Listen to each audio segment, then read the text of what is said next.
What's up, everybody? Brett Mix here, Mixer Madness.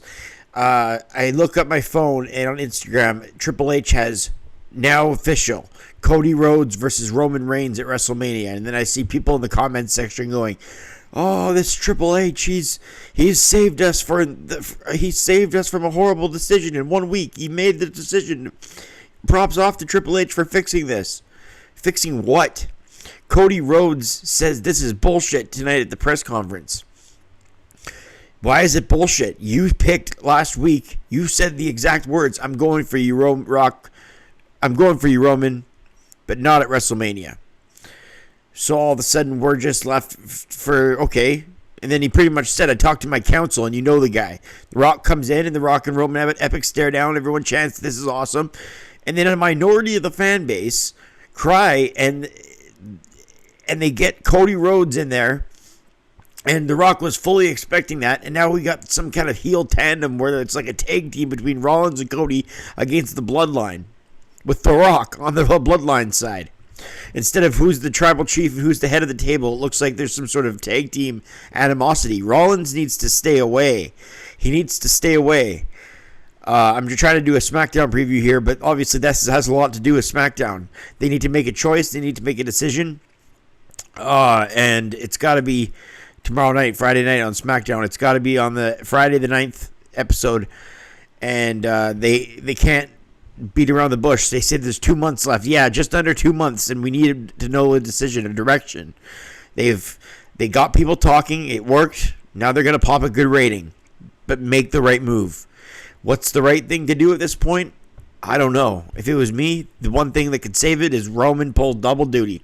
He faces The Rock one night, and then he faces Roman. He faces Roman the first night, and then he loses to Cody the second night. That's what Roman Reigns should do. Pull double duty. As of right now, that's the only way to fix this. If they throw an injured Rollins in there, it just wasn't meant to be. Seth Rollins, your injury, it just wasn't meant to be this year. CM Punk got hurt, Rollins hurt. It's not in the cards. Don't force something.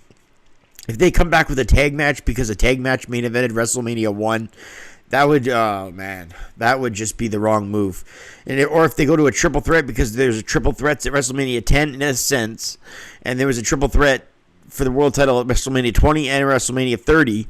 So WrestleMania 40, so there's lineage with triple threats. There's lineage with tag matches. WrestleMania 1 main evented by a tag match. So 40 years later, right? So there's all these ways they can go about it, but which way are they going to do it?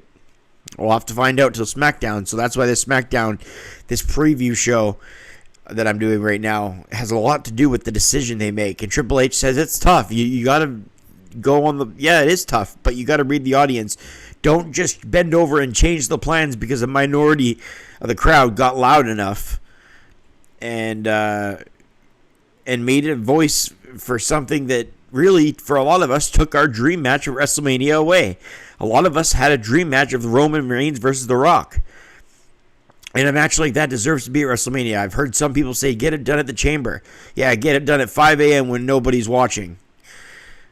I know if you can stream it, but a match of that magnitude needs to happen at WrestleMania. So now I think they're going to do it where Roman's on the Rock side a little bit.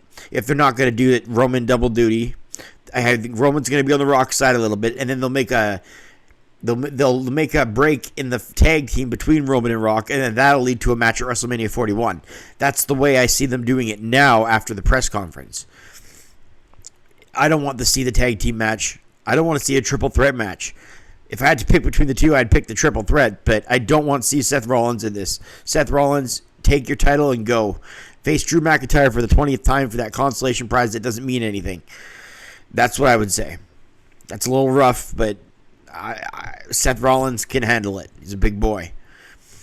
So anyways, yeah, there's a lot on my mind. There's a lot to get off my chest, but they really dicked us around in the press conference. They added to the story, sure, but this story's got to get told.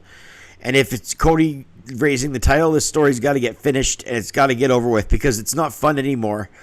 And not only is it not fun, it gets people talking. So they did their job at the press conference. But as fans, we deserve to see what direction we're going in. They took the power, like I said before in a video I did. They took the power away from the fans and they gave it back to themselves. They got the wrestling world talking. Mission accomplished from your press conference. It never really was about announcing what match is going to take place. It was always about get people talking, because no publicity is bad publicity. That's what happened with Triple H and their leadership, The Rock. That's what's happening going forward. I just hope we get heel Rock because of this. I hope Hollywood Rock comes out of this. If we have to have a tag match or a triple threat, go at the fans, because you have to remind people why Cody or LA Knight, all these people that were behind, are not in The Rock's category. It's their fault for not building a larger-than-life character in the last 10 years. It's not The Rock's, who decides to take some free time out of his busiest Hollywood actor in the world schedule to come back to wrestling in 10 years. And what does he get? His daughter getting death threats, all because Cody Rhodes has got to finish a story that they stopped building to for the last year. It's ridiculous in so many ways. So, I don't know. If it's going to be Cody finishing the story, just finish the damn story and let's move on. Because at this point, I really don't want to see a tag team match. And at this point, I really don't want to see a triple threat match. I just want to see double duty and a heel Rock. Because if the fans are going to treat The Rock this way, The Rock can treat the fans pretty bad too. And The Rock has a lot up here. And The Rock can improvise. And The Rock can play a lot of characters. You think he was a good actor 20 years ago? Imagine all the acting he's learned in the last 20 years. Different kinds of movies, different kind of directors, different kind of actors he's worked with. The man's 10 times more intelligent probably right now at this age than he was when he was a wrestler. So he can give it back to the fans. Anyway, this is a long preview show. We do have a couple other things lined up. We got DIY taking on Tyler Bate, Butch. They renamed Tyler Bate and Pete Dunne. They renamed Butch back to Pete Dunne, the Bruiserweight. We got that number one contender tag match. We got Nick Aldis announcing the Logan Paul's new challenger. So we got the winner faces the Judgment Day in that tag match I just announced at Elimination Chamber. Nick Aldis will name the next challenger, and hopefully it's LA Knight. LA Knight, hopefully he has a feud with him for the U.S. title going through all the way. And, hopefully SmackDown is another storyline-driven episode. Hopefully we get good Bayley EO build. Hopefully we get an answer. Just an answer. Please don't... If they have to intrigue us from the opening segment to the main event, do that. But at least give us an answer in the main event, because you're going to get your eyeballs on SmackDown. It's going to draw a great rating. But let's get some answers. And when we get the answers, let's make the best out of it no matter what it is. But we got to know. And tomorrow night's the night. This SmackDown's the night. So I'm excited for the episode. I hope everyone is too. I'll be here with a review half hour to an hour after the show goes off the air. I'll cover everything that happened in case you miss it. And I'll also give my analysis. I'll sprinkle analysis on the side. I'm here every day with Monday Night War reviews. So hit like and subscribe if you're new to my channel. And if you're not new, thank you for coming back. And I'll be here with my review tomorrow night. So that's that for the wrestling world. It's a lot of news and it's a lot of decisions that have to be made. Let's hope they make some good ones. Triple H, the ball's in your court. I'm Brett Mix, and I'm out.